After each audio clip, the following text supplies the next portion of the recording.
First, I want to thank everyone for coming to this panel discussion. It was originally put more as a workshop, but we sort of decided that we would work better as a panel discussion. My name is Manuel Lopez, and I'm one of the graduates. You cannot hear? That's not good. Hold on.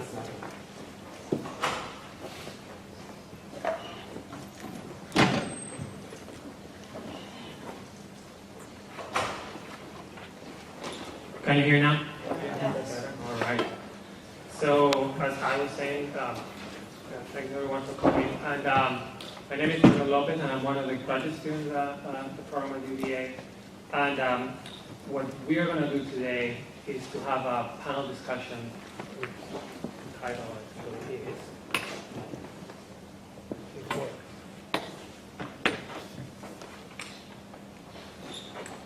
Teaching Buddhism Today, Contemplative Techniques in the Classroom. So when we were organizing the conference, we had one or three main goals. Right? The first one was to bring some of the best young scholars in the field of Buddhist studies, so we could hear what some of these scholars are doing, right? And also as a way to get to know each other. We are usually working in very specific programs in very specific fields, and we thought that a conference like this would be a good opportunity for all of us to see what other people in other areas within the field of Buddhist studies are doing. So that was the first goal. But we also had two other goals besides that one, the most obvious one. One was to have a conversation about the future of Buddhist studies, right? As young scholars who are, I don't want to offend anyone, but scholars in training, this was a good opportunity to sort of have a conversation about that. And Professor Chopin helped us frame that conversation yesterday with his keynote address. And I hope that's one of the conversations we are having this weekend, right? Where is the field going? And where are we taking ourselves, right? As young scholars in the field. The second goal was to have a conversation about a very important aspect of what is going to be, for a lot of us, our professional life. And that's teaching Buddhism, right? I thought that was an important conversation to have, and a conversation that most of the time we don't have. Last year, I had the opportunity to, after years of being an assistant for professors, to teach my own class. And it was very exciting, but then you start realizing, all right, so what am I going to teach now, right? And it was an introduction to Buddhism. So the first thing you do, what I did, you ask all your professors for their syllabus of introductions and friends. And that's sort of safe territory, right? If they've done it and I do it, I'll be fine. But that also raised some questions of like, why are we doing this? Why do we always start with the life of the Buddha? And why do we go into Theravada and have a discussion about how it's not Hinayana, it's Theravada, and Mahayana, and then Tantra, and we just like wrap it up, right? Nice and easy. But it was a good exercise, which I did, by the way. But at the same time, it was a good opportunity to question that approach, right? So what we wanted to do today is to sort of have an introduction to a discussion that hopefully we'll have during the rest of the weekend also. And it's about pedagogy. It's about how do we teach Buddhism in the classroom. So the way we're going to do that is we invited three faculty from the University of Virginia, and each of them is going to talk about or around this topic in two different ways. Professor Dorothe, who I'll introduce in a second, she's going to take a general approach. She's not specifically in the Buddhist studies field, which I thought it was good, right, to bring an outside perspective. And she's going to talk about bringing reading and writing into the classroom as a form of a contemplative practice, right? And then the second part of the panel would be discussion around a very exciting new project at the University of Virginia, the Center for Contemplative Studies. So we have the director, John Campbell, and we also have Professor David Germano, who was instrumental in bringing the center here.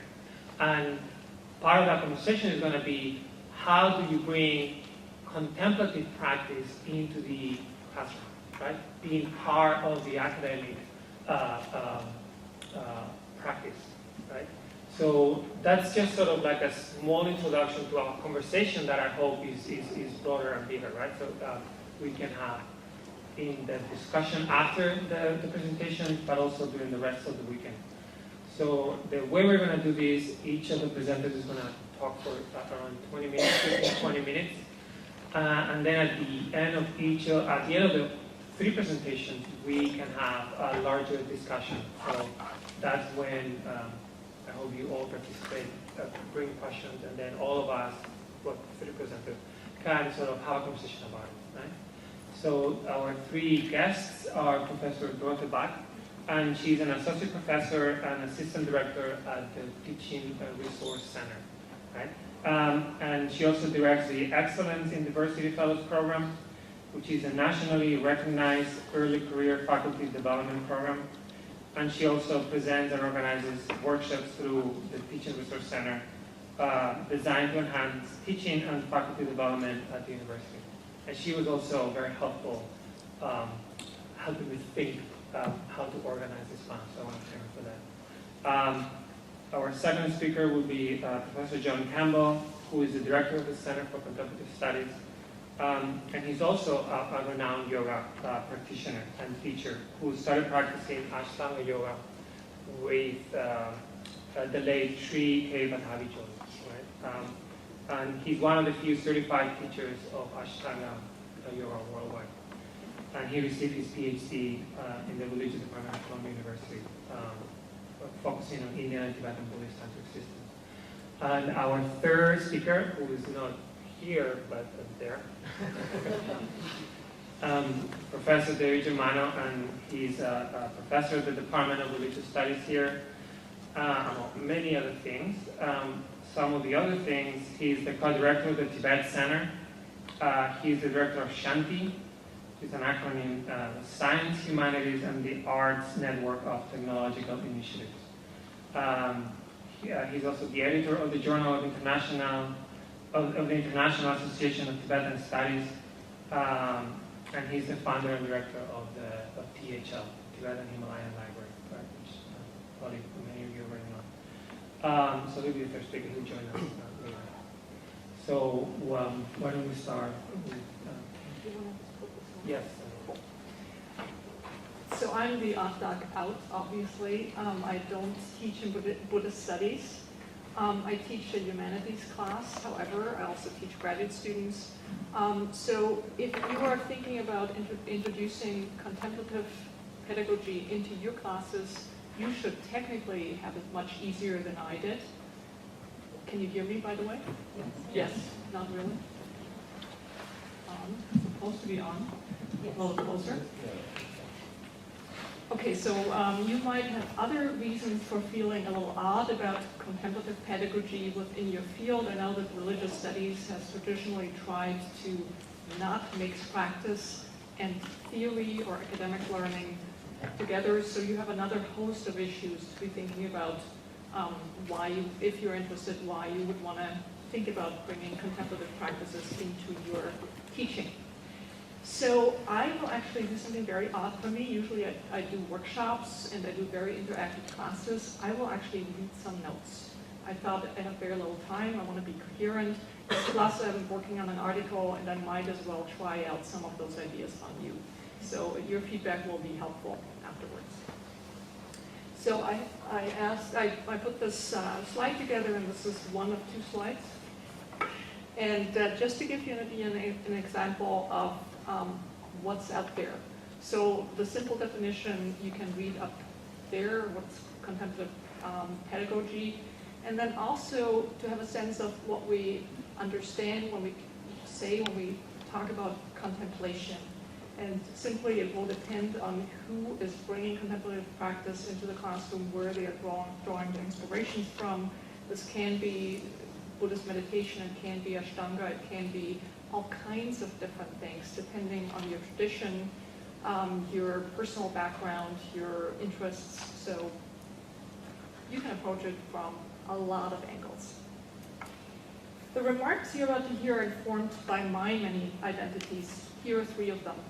I work at the University Teaching Center, and in my role as a faculty developer, I help create conversations about teaching and ponder with faculty about things like, what do you really want your students to learn? What would you like them to be able to do, remember, and value 3 to 5 years after your course has ended? How do you create an environment that makes that learning possible? Second, I'm a trained humanist and I teach literature classes. I also teach graduate classes, but mainly the undergraduate class I currently teach with my colleague John Alexander is entitled Spiritual Journeys in Young Adult Fiction.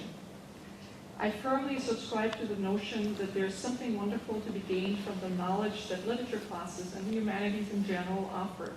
At the same time, I'm sometimes also worried about the premium that the academy places on intellectual knowledge and smartness, and saddened by its disinterest in other epistemologies, including what John Kabat-Zinn would call first-person experience. Third, as a yoga student and teacher, then I have experienced and continue to experience the transformative effects of meditation and have a deep appreciation for the power of the body, the knowledge derived by paying attention to the body, mind, and spirit connection. I highly value the yogic path of studying and transforming oneself and one's reality. As you can imagine, these tensions make me a prime candidate for being interested in exploring contemplative pedagogy as a path to offer students at an academic rigorous institution, such as UVA, a glimpse into the kind of transformative learning that meditation and contemplation have to offer. I did not start out talking with my colleagues about my interests. It took me 7 years of being a faculty member to finally find the courage to come out of the closet and to make my intentions known. Since then, I've reached out to other people across campus, and surprise, surprise, there are a number of faculty who share this interest. Many of them are here. Others I met through a learning community John Alexander and I created last fall, entitled Mindfulness in Higher Education. It brought together a group of faculty, graduate students, and a couple of community members involved in education. Their affiliations included our business school, our engineering school, arts and sciences, education, and the commerce school. If you're interested, we can have a conversation about their projects in the Q&A. Here are my notes for this article I'm writing. It's entitled Reading and Writing as Meditation, on cultivating attention, choice, and self-awareness in the humanities classroom. It begins with a quote by David Foster Wallace from a graduation speech he gave at Kenyon College on May 21st, 2005. In it, he says, 20 years after my own graduation, I have come gradually to understand that the liberal arts cliche about teaching how to think is actually shorthand for a much deeper, more serious idea. Learning how to think really means learning how to exercise some control over how and what you think. It means being conscious and aware enough to choose what to pay attention to and to choose how you construct meaning from experience. Because if you cannot exercise this kind of choice in adult life, you will be totally hosed. Thinking. So what is the value of a liberal arts education? In response to this question, David Foster Wallace provocatively unpacks the standard answer that the liberal arts teach you how to think. For Wallace, learning how to think doesn't mean the acquisition of and application of knowledge in any particular field. Instead, for him, it means building a metacognitive capacity, a discerning awareness, the ability to act upon thinking. Learning how to exercise some control over how and what you think, and to be conscious and aware enough to choose what to pay attention to is indeed a serious idea, because it requires skills that don't come easily to human beings. As anyone who has observed his or her mind knows, the mind is notoriously unruly and not easily controlled by our will. For William James, the great American psychologist and philosopher, the cultivation of attention was the most important goal of education. Quote, "The faculty of voluntarily bringing back a wandering attention over and over again is the very root of judgment, character, and will. An education which should improve this faculty would be the education par excellence. Although the task of cultivating attention is gargantuan, I agree with Wallace and James that it is the most important task there is. Our very humanity, the notion of free will, depends on our ability to direct our attention and to choose how to construct meaning from experience. It is the foundation for making conscious choices. Being able to choose the narratives we construct of our lives and the world around us means to have a say in our destiny. An education that cultivates this type of attention and consciousness is indeed the education par excellence. Without it, as Wallace said, we might be totally hosed. Even if we believe that higher education is primarily about knowledge transfer and creation, we also know that human consciousness must facilitate both processes. Human beings operate in a social world. We must consider what we educate human beings for. Even if we leave the answers to that question up to our students themselves, and particularly in this case, we need to help them develop the capacity for such independent reflection, namely, help them cultivate an awareness of how to make meaning as an integral part of training their minds. But any humanities teacher interested in cultivating consciousness will not ask, how do we actually do this? And even if we have some experience with training our minds through Western or Eastern meditation practices, how would we go about transferring these tools into educational settings of a college or university? These were the questions that my colleague John Alexander and I asked when we decided to teach this course, Spiritual Journeys in Young Adult Fiction. And here are some ideas of what we did. So the course that we taught is a 300 level comparative literature course that attracts students from a variety of disciplines, although the humanities are overrepresented. It's a small seminar, both reading and writing intensive, in which students discuss online and in class young adult fiction from Philip Pullman's Andrew Spyglass to Hermann Hesse's Siddhartha. In an open letter that's available to our students before they sign up for the course, John and I share a bit about ourselves and the genesis of the course. My statement contains the following confession about some of the unwanted side effects that I have experienced in my own academic training. Quote myself, at the end of my undergraduate years and then again in graduate school, I noticed that being a critical reader was not a choice anymore, but a mental habit that took over my brain whenever I opened a book. There is a lot of pleasure in dissecting a text, but I missed the simple joy of immersing myself in a book and contemplating what it told me about being a human being. In a statement, my co-teacher John describes his path to young adult literature as follows, and I quote him, "One of my fascination with young adult literature was born of the time in my life when I discovered it, as with many things somewhat later than you might expect. As I emerged from my sojourn in graduate study in English, I found joy in young adult fiction. At that moment, I was so burned out on literature that I could barely read it at all. Young adult literature was not only my path back into the assumption of a lifelong love for reading and learning, but also a path back into my deeper understanding of myself, of what is moving and meaningful to me, and into effective reflection on spiritual growth and development. Among the discoveries of that period was the blessed limitations and challenges that I had tried to jump over." Years of teaching at a highly selective university told both of us that a significant number of our undergrad students experienced a similar loss of joy growing from their academic training. And the open letter helped us identify students who were in need of rescue, such as fourth year's English majors at the brink of burnout. We saw our course as a chance to help these students reconnect to their love of reading and to rediscover reading and writing as a path of self-exploration. In other words, they were ripe to explore reading as meditation. Although all of our students had read and commented on our open letter and the course goals as part of their application to our seminar, and were thus self-selecting the course with a full awareness of our intentions, we knew that we had some work to do early in the semester to help them transition from reading for academic knowledge to reading as a form of meditation. After all, conditioned by years of schooling, college students typically approach reading as a means to learn about a subject, to get facts and information, to critically analyze the text and/or understand something other than themselves. The common academic emphasis on volume of material, on covering content, further encourages a relationship to reading both bulimic and shallow.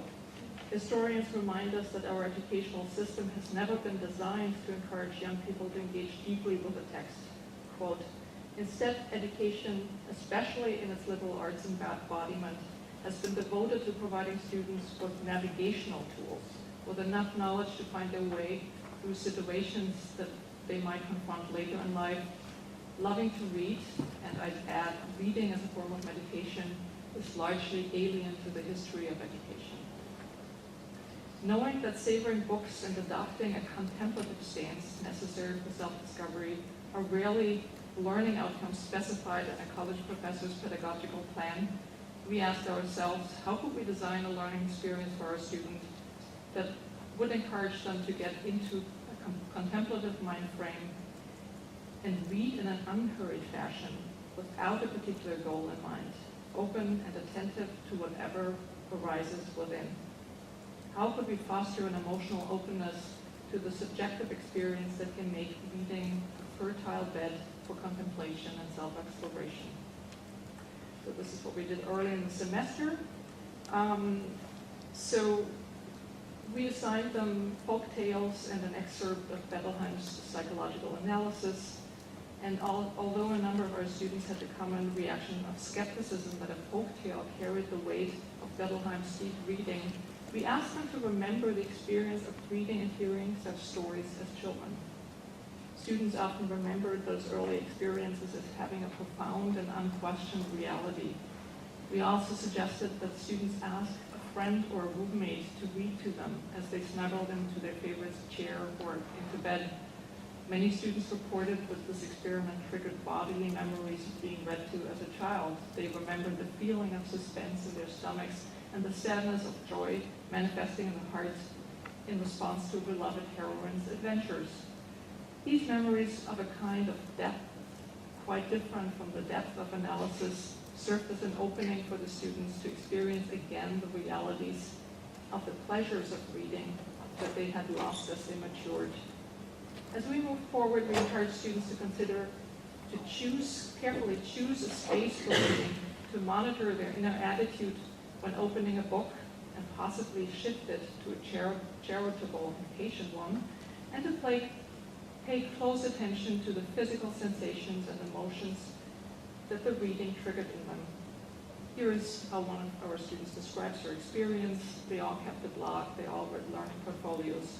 She says, I snuggled into my bed. I looked at my grandmother's quilt that is on it and smiled as I crept a little more under the covers. I opened the Amber Spyglass. I took a deep breath, looking over the desk for academic reading and consciously choosing something different. I told myself, this is going to take longer than usual, and that is okay. You will get to the other things on the list at another time. Let them go. Be fully present. To communicate their reading experiences and reflections to the class community, we asked students to regularly share their thoughts about a text in weekly blogs. In fact, they wrote 4 entries a week and were writing quite a bit. We all agreed that these blogs were a space for contemplating and capturing private reading experiences, as well as some academic insights into what they were reading, to prepare and deepen and extend our bi-weekly face-to-face discussions. As a starting point, we proposed a couple of questions, such as, what struck you most in reading today's assignment? What was puzzling, intriguing, gratifying, troubling, upsetting? Why? What specific thing, an image, a metaphor, a passage, or a concept would you like to hang on to? Why does it resonate with you? How is it related to your own journey? After a short while, we did want to for students to move on, and they found their own problems. The only explanation was that it should lead them to a deeper exploration of something that mattered to them. In her final learning portfolio, Katie, a student, comments on the evolution of her relationship to reading and writing. The process and purpose of reading and writing has certainly deepened for me throughout the semester. I see text as a starting point. It offers me information or food of thought, then I chew. Writing helps me chew the pieces down, nice and small. Through writing, I make sense of ideas, and through observing my own reactions to ideas, I discover more about myself, my preferences, values, and desires, and downfalls. In another blog post, another student, Nadine, describes how honing her reading skills led her to recognize the power of language and the weight of words. She writes, reading strings of words when they connect in ways that makes the heart ping and the eyes close and my mouth fall open, makes me realize the value of honing my writing skill. I want to be able to write in a way that translates to emotion. I want to use words to connect strangers' experiences.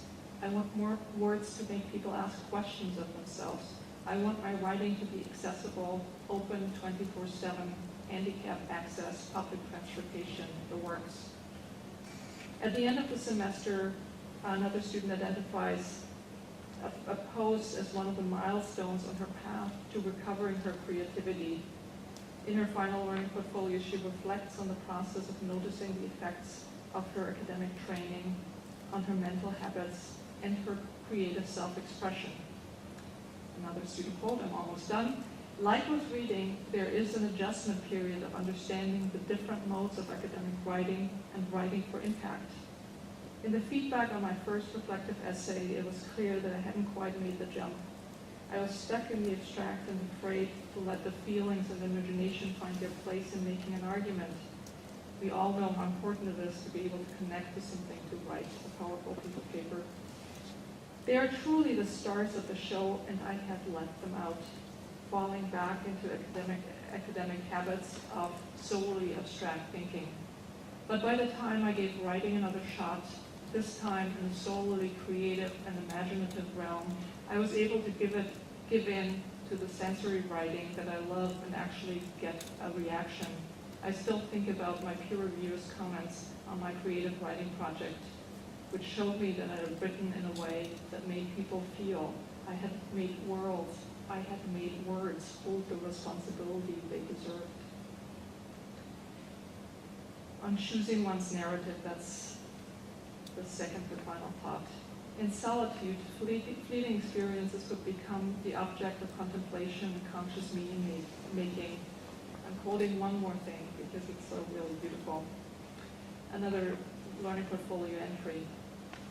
Throughout this class, I struggled with how my own narrative is created and how I know that the narrative I'm following is really my own. In my first reflective essay, I referred to this narrative as my aliveness list, derived from Mary Malone's list. Mary Malone is a character in Pullman's novel, The Amber Spyglass, of what actions or feelings convinced her that she is alive. I thought immediately of my aliveness list. Here it is. The feeling of holding warm tea in a jar, the taste of Swiss chard and eggs, the feeling of missing someone when you saw them yesterday or hours ago, knowing that you've made someone's day, knowing that you've ruined it, and not regretting it. My out-of-practice fingers still finding the same Christmas medley on the piano, the taste of wanting to brush my teeth, laughing on the floor with limbs having nowhere to go but up, sitting 5 people on a couch, trying to dance while running. To me, a list of this nature equates often to passions, those things that actually mean something to me. Pluck a heartstring, pull my lips back into a smile and let the water run from my eyes.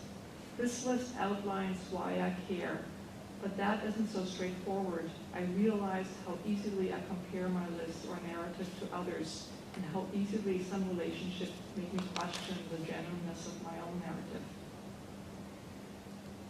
So, I could go on, there are other pieces to this paper, but just to give you a sense of the power of writing that students discovered as they were connecting to reading in a way that really made them stop and experience words and language for themselves.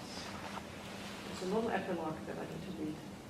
Did the students learn anything about young adult fiction as a genre or legitimate academic tools such as literary analysis? You bet. Although we did not use a textbook and our students may not be able to rattle off a detailed history of the genre, they were deeply engaged with the text themselves. Their class contributions, blogs, and portfolios were filled with specific references to the text and insightful interpretations. The seminar was successful in engaging students with the material precisely because it tended to the motivational aspects of any learning experience. In an interview about his recent book, What the Best College Students Do, actually, he wrote a book on what the best, Ken Bain wrote a book on what the best college students do 6 years ago, and he now wrote a book, What the Best College Students Do. So Ken Bain summarizes several things that distinguish deep learners from surface learners. Quote, one was that they followed their passions. They came to realize the power of both being able to look inside themselves and to tap their own unique histories and personalities, and at the same time realize that they were unique, and at the same time as realizing as they were unique, so was everyone else. And they could learn from a wide variety of people. End quote. By de-emphasizing content in favor of contemplation and attention to one's way of meaning-making, our students gained deep insight into their own motivation and rediscovered their love for reading as a process of self-discovery. To put it with Bain, it was the capacity for understanding what could motivate them, what purpose they might have in life, that was at the heart of their motivation to learn. These are my remarks. So there are several other things I could tell you about other people who have introduced contemplation and found that it's not only helped students get motivated for the material, but actually also learn it in a deeper fashion and with an extended interest. That might have been longer than I intended it to be, but